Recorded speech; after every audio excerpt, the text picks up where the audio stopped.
Welcome to Sunshine Cathedral's Queer God Squad. It's Monday, December 15th, 2025. I am Bishop Darrell Watkins, the Senior Minister of the Sunshine Cathedral.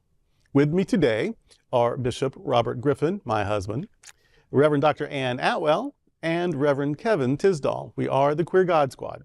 Visit sunshinecathedral.org to learn more about us.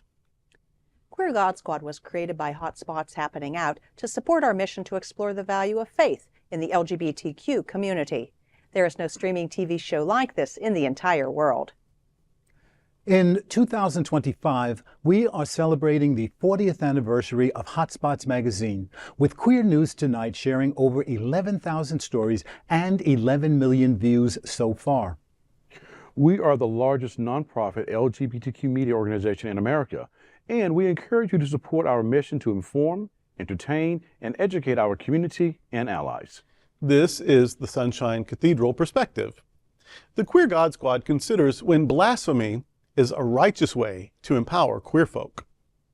Have you heard about Divine Defiance by artist Barry Brandon, known online as @TheQueerIndigo? This work features 30 unapologetically queer images that serve as a direct and intentional challenge to religious dogma, aiming to address the significant religious trauma inflicted upon the LGBTQ+ community by religious institutions. The project features 12 queer men photographed in striking portraits that provocatively blend traditional Catholic iconography with elements of queer raiment and style. Brandon's goal is to confront the so-called culture of fear and sense of existential dread that organized religion often instills around queer identity. By merging sacred and queer elements, Divine Defiance is an act of rebellion intended to assert the self-autonomy of the LGBTQ+ community and their right to exist without persecution. A core component of the project is its commentary on hypocrisy. Brandon explicitly drew inspiration from Rome's commercially accepted yet heteronormative hot priest calendar. He uses this comparison to question the societal doubt double standard where sexualized imagery of straight religious figures is largely accepted without scrutiny, while queer religious symbolism is met with condemnation. He seeks to shift the conversation and redirect that scrutiny back onto the religious institutions themselves. Brandon anticipates backlash, but says that he doesn't mind being the so-called punching bag if it facilitates a deeper, more comprehensive dialogue. He expresses a powerful critique of religion's historical atrocities, such as wars, murder, and violence committed in its name.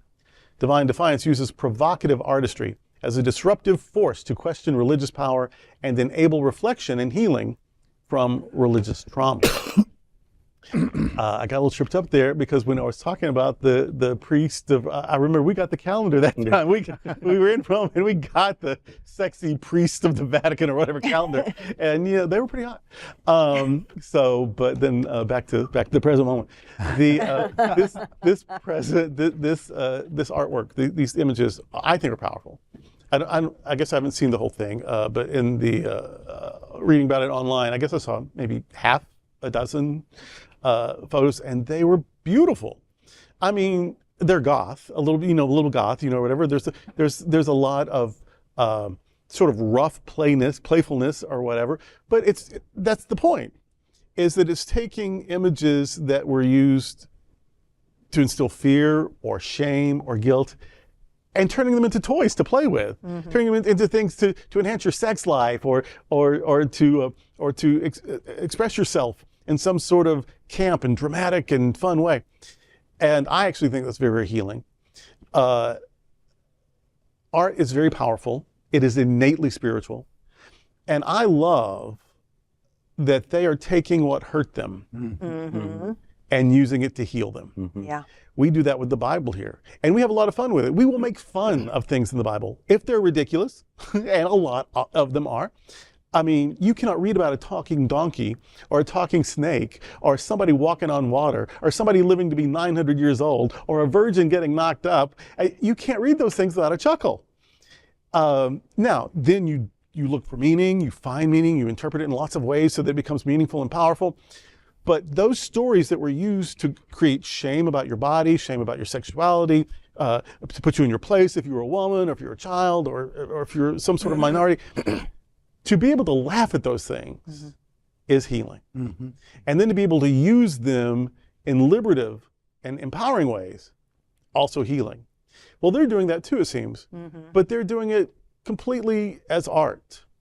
And so if you can take a crucifix that was used to shame you, Jesus died for you because you were so horrible, and you being queer is part of what's horrible. And so as long as you don't change that or deny yourself that, he suffered and died for you for nothing.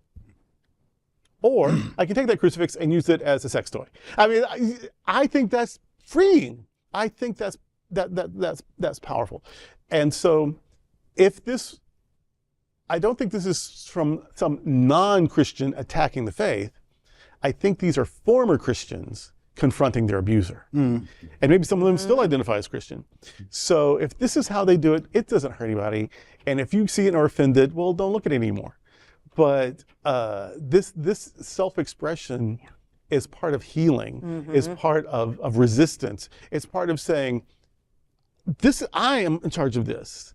And I'm reclaiming my agency and my power and my sense of selfhood. And so they could do it 1,000 different ways. They're doing it this way. And I applaud it. And even without all of that narrative, even without all of that exposition, just that people are being creative and doing things that sort of catch you off guard, and that has value in itself. But I think this in particular has many levels of healing and liberation. And I'm here for it. Yeah. I loved the title of this. Blasphemy as righteous. I love that. I mean, when we can take something that has hurt so many people and play with it and twist it around a little bit and use it as something to heal people, I mean, that's incredibly powerful. And that's what religion ought to be. It's powerful. It ought to be healing. It ought to be there to support and care about people. And if we can kind of take it and mess with it a little bit, make it kind of fun, why not? Queer it up, camp it up. Wake it up, move it around. I love that. Blasphemy is righteous. I love it.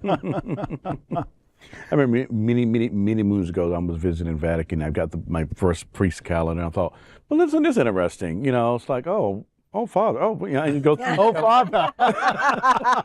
But I do like the whole concept of like really taking it and turning it upside down a little bit and shaking it loose. Let's see how.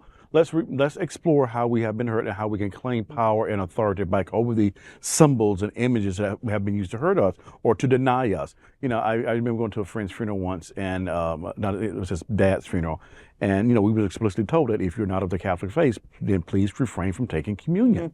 And some of the energy is about how they can reclaim communion back as being a healing aspect of who they are also in some of this the artwork as well. So it really is fascinating about things that we've been hurt by, or some have been hurt by. Here's an opportunity or an example of 12 queer.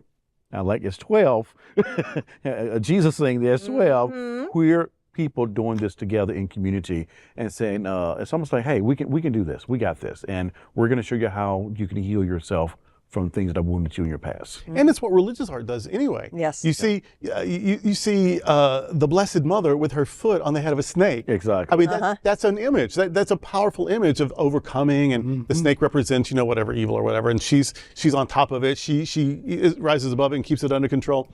Art is meant to do those kinds of things. And so to use art the way religion is done, but in a counter way to how it was used against you, I just think that is innately brilliant. And I'm sure there has to be some sort of Jungian therapist somewhere that could really talk about how amazing that is and how everyone should try some of this or whatever. From the dawn of time, I think that art has always represented defiance. Even in our sacred stories, we have the Song of Solomon, the Song of Songs, where it's just a bunch of erotic art. You've got a whole performative art book to me when we talk about Esther. That's all performative art, and it's all countercultural ism. And so to have this kind of stuff going on, wow. Yeah. Welcome to the 21st century. I love it. Yeah, and blasphemy is such a silly word. Oh, yeah. That's a control word. It's a like what does it mean, blasphemy? That you call it outside the lines, that you disagreed with someone, that you didn't bow to the same golden cow they were bowing to. That's what blasphemy is. Because what you're doing is you're thinking for yourself, you're trying things on, you're exploring. How can that be blasphemous? How can that be wrong? I think that anything that's investigative, that's creative, how can it be blasphemy? So to do something blasphemous, to free yourself from fear of blasphemy, already has value. We've got to reclaim some of these words. Oh, it's blasphemy. Okay. Cool. Wow. All right. Next. had a really good time creating it, and somebody got something out of it. So, all right, I'll take some blasphemy. All right. And that's today with the Queer God Squad. Next, let's travel together with the Sunshine Cathedral community on a journey unlike any other. Sunshine Cathedral explores the sacred and the sublime in Abu Dhabi. There are places in the world that don't just impress you, they humble you. Standing before the Sheikh Zayed Grand Mosque is one of those rare moments. Its white marble seems to glow even in shadow, and the hand-knotted Persian carpet inside, the largest on earth, feels like a quiet miracle of craftsmanship. Few travelers know that the mosque's reflective pools were engineered to mirror the night sky, creating a celestial illusion that stills the soul. Just minutes away, the Louvre Abu Dhabi offers a different kind of awe. Beneath its floating mosaic dome, sunlight filters through like a rain of light, inspired by the palm fronds of ancient desert villages. Its galleries weave together civilizations, African, Arabian, Asian, European, into one shared human story. It's peaceful, grounding, and astonishing. Experiences like these make you see the world differently. Before we go, I want to invite you to check out the Performing Arts series. Here's a taste of what is coming up in December at the Sunshine Cathedral Center for the Performing Arts. On Friday, December 12th, the Gay Men's Chorus of South Florida will be performing at Sunshine Cathedral. And the very next night, December 13th, the Girls Choir of South Florida will be giving their holiday concert. And the night after that, December 14th, it will be the Broward Women's Chorale's turn to bring holiday joy in music. On Friday, December the 19th, we will be charmed by Trouble in Paradise. This concert is titled Trouble and Tidings, an a cappella holiday. And on Saturday, December 20th, Anthony Nunziata will be performing with a community choir. In addition to these amazing performances, all of which offer an add-on Cathedral Pub experience for purchase, allow me to invite you to Sunshine Cathedral's Christmas Eve services at 7 p.m. or 9 p.m. on December the 24th. Please like and share this episode on your social media and look for Sunshine Cathedral on Facebook or Instagram. You can also like our individual pages on Facebook. Remember to visit sunshinecathedral.org frequently. There you will find Bishop Talk, where Bishop Durrell and I interview queer religious leaders, activists, and scholars. Thank you for joining the Queer God Squad today. We are here daily at 3 p.m. to have some fun and to discuss what our LGBTQ community is talking about. Sunshine Cathedral is the world's leading progressive queer church. Progressive, queer, and God are words that naturally should go together. Remember that we are all in this together. Also remember, you are God's miracle, not God's mistake. Until next time, we are the Queer God Squad.